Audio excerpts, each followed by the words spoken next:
guys, my name is Tyler Delcado. Welcome back to my channel. Today we're still at the Lone Butte in Arizona, but I mean I really like the game here, so I can't really complain about playing it. I know the last couple of vlogs really haven't went my way here, but we're gonna look to change that today. There is the $180 tournament today. I am late for that, so I might just jump into the cash game, see where it takes me. We're gonna get in there. Thank you guys again for the support on the last video that we had. I think it did pretty good in my opinion.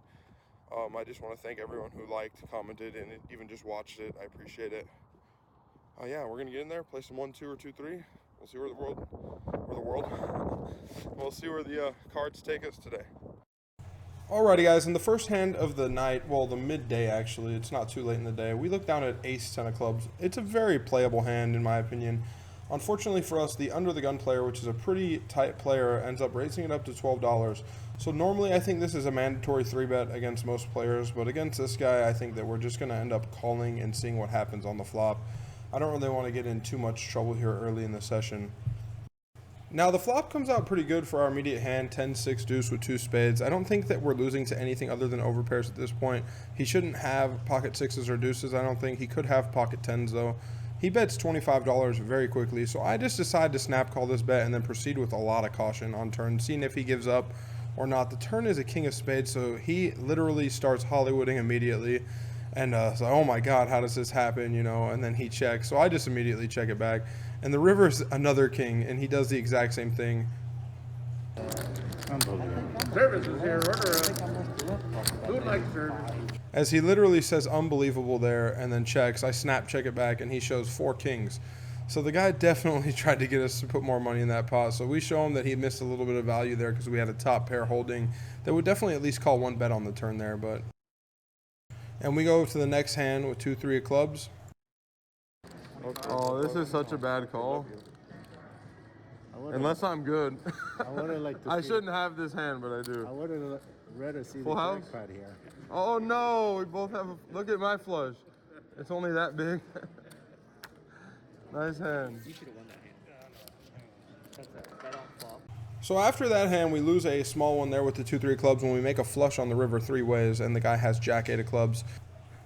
On to the next hand, we have king queen of diamonds. I think that this is a pretty standard hand to 3-bet with when the under the gun person opens to 15. We make it 50 next to act, I believe, maybe 2 people later, and he ends up being the only caller. We go to a flop, and it's pretty funny. He's tilted on the session. Honestly, I think he's on monkey tilt, to be honest, but the flop comes out good for our range, but not for our specific hand, and I'll let him commentate the rest of this hand here in a second. He gets a little more tilted, so I had to show him something. Every time I prepare the fucking ace comes. Every time. Every time I don't have a pair, the ace comes. So obviously he's a little upset. Every time he has a pair, the ace comes, and I said, every time I don't have a pair, the ace comes. And I didn't want to show him the king queen just yet because I knew that he was already tilted and I didn't really need to. In the next hand, we have 2 8s. It's a pretty playable hand. We open it up in middle position to 15. I think the normal raise size, especially in something like online in a 2-3 game, would be probably like $8 or $9. But here, everyone's sizing up, so I'm going to join the party here. We make it 15, the cutoff and the small blind call. So obviously we didn't make it too big because everyone's just still calling, which is actually really good.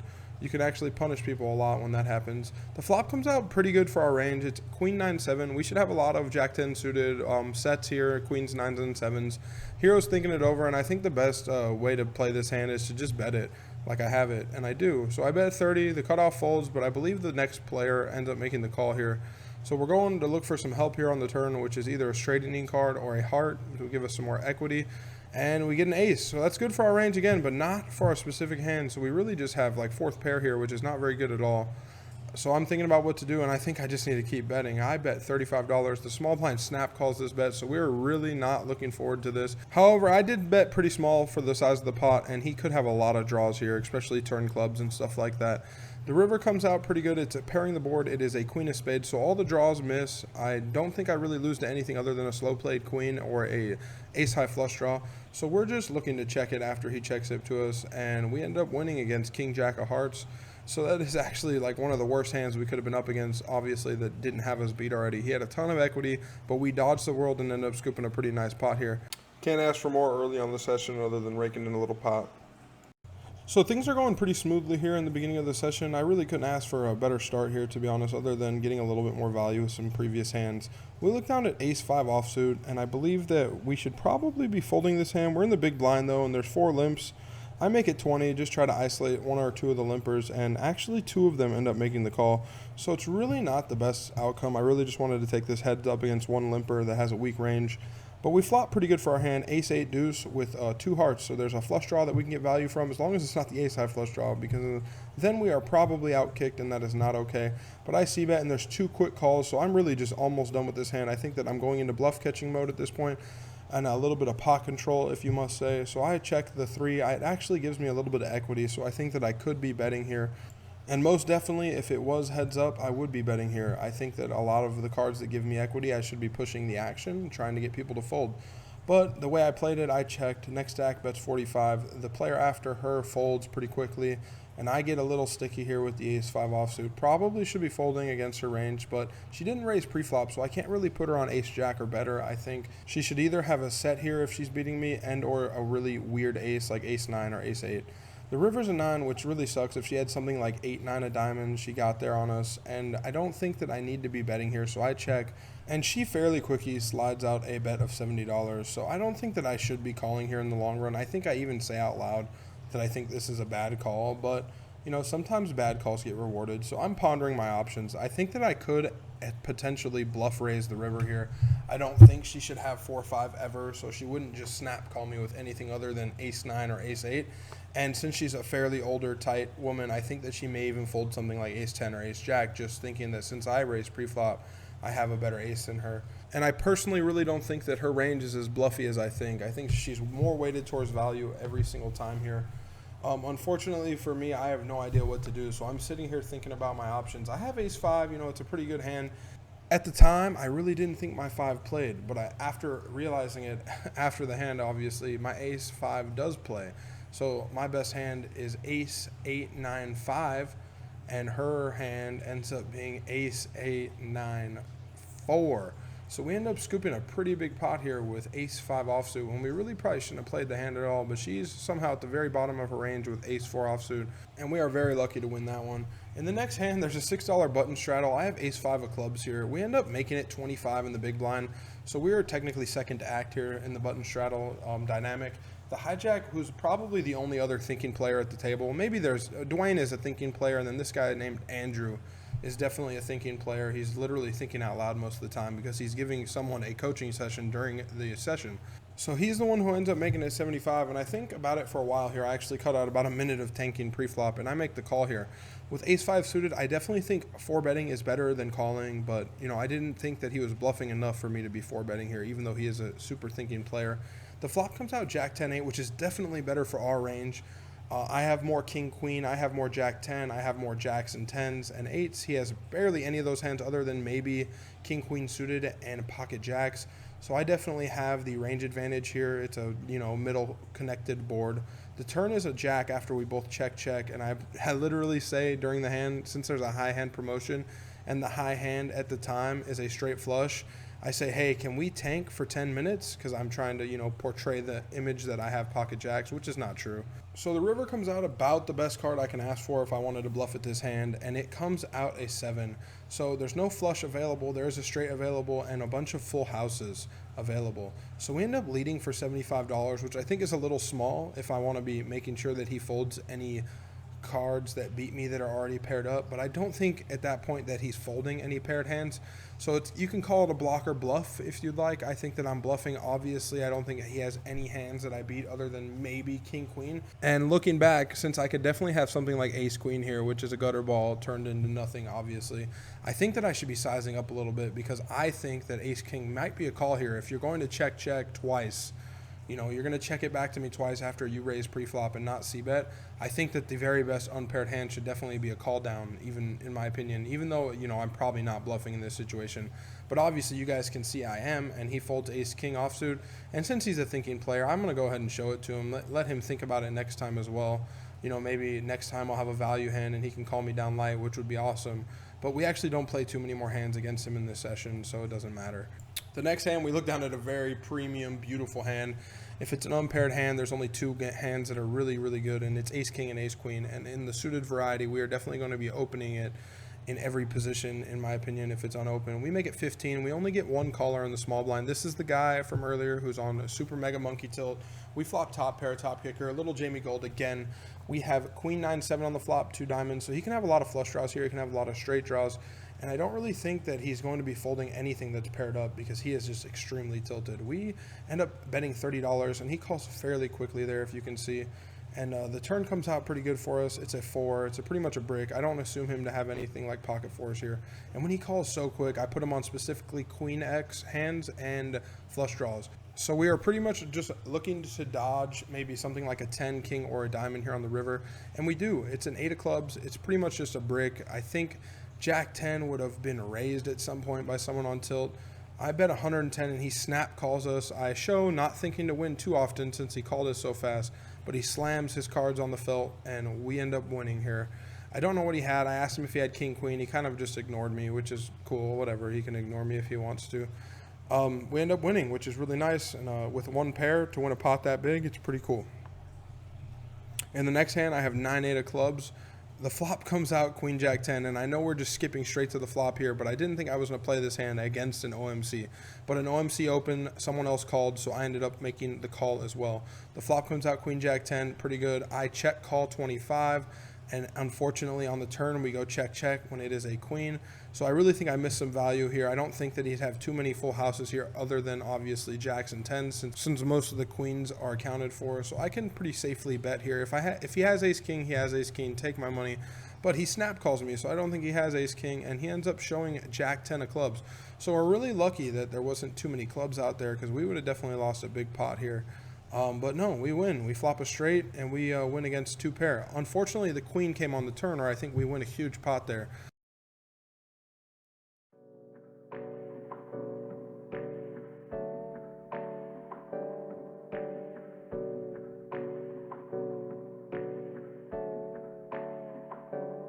Hey, I got something to say.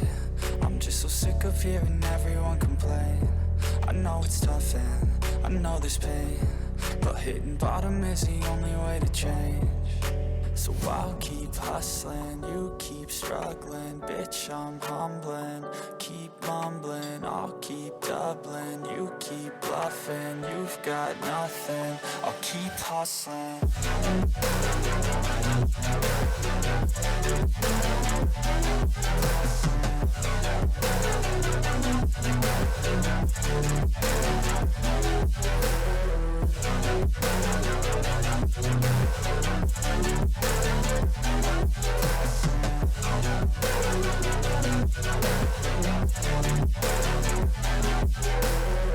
I've seen a lot of people who don't know what work is. I've seen a lot of people who don't know what thirst is. I've had a taste of evil and tried to cure the sickness, but I just keep my head down and focus on the facts. I'm setting down gravel while you just follow the path. I'll lead them into battle while you're just too scared to act.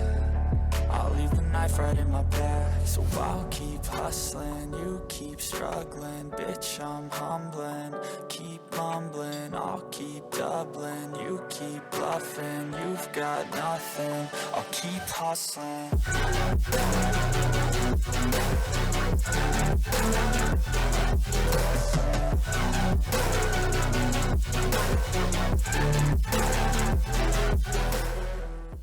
So after all that, we kind of build our stack up with a plethora of playable hands that really don't amount to any big or interesting pots. In the next interesting spot, we have Jack 8 of hearts. We end up playing this kind of stupidly. We end up making it 15 over a 1 limper here, and then I believe the small blind calls and the limper calls as well. So we're going 3 ways to a flop, which is not ideal with this hand, but you know, whatever. We have Jack 8 of hearts. We can make a lot of weird hands. We have Queen 8-3 on the flop with 2 clubs, so we can definitely get some value for some club draws. If they don't have Queen X of clubs, we're probably in pretty good shape against their whole range, but obviously Queen X of clubs is very possible. The early position donk leads into us for 20, which is not derogatory, so don't come at me with that. It just means a weak lead when you don't have the pre-flop raising advantage, and then you lead into the razor. But nevertheless, we end up making the call on turning 2 pair. So as we break down the video a little bit, I'm thinking about sizing here. I think 50 is a pretty good sizing here. It's small enough to get called by 1 pair holdings, such as queens and flush draws, stuff like that. But it's also big enough to maybe get someone with a weird gutter ball to get out of there, in my opinion. I don't think many people are going to be calling, $50 here with something like ace 10 or something like that, or ace king, which they shouldn't have ace king the way the hand played pre-flop. But nevertheless, we end up making it $50, and the small blind looks like he wants to raise, but he just calls, and then early position folds.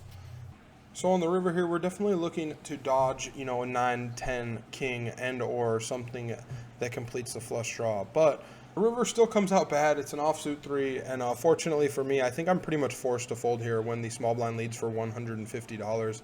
I don't think, even if he's bluffing me, he just deserves to win at this point, which unfortunately for us, we end up showing him folding, and he shows a 6-7 of clubs.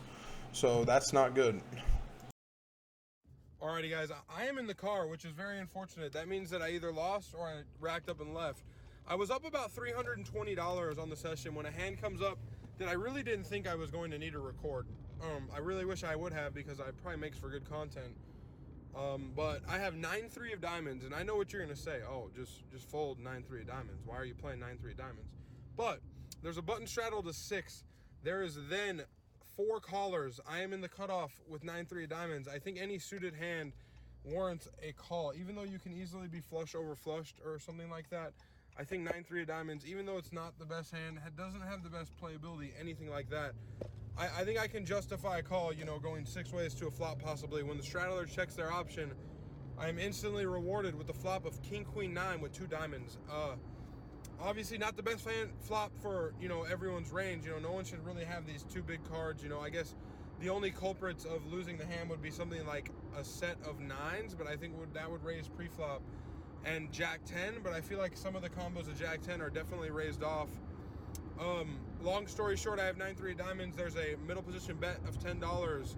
I make it $30, and the small blind calls. He's a buddy of mine. I say buddy, we're friends, I think. Maybe not. I would assume we are, though. We chat, we chat a lot at the table, and we're pretty friendly with each other.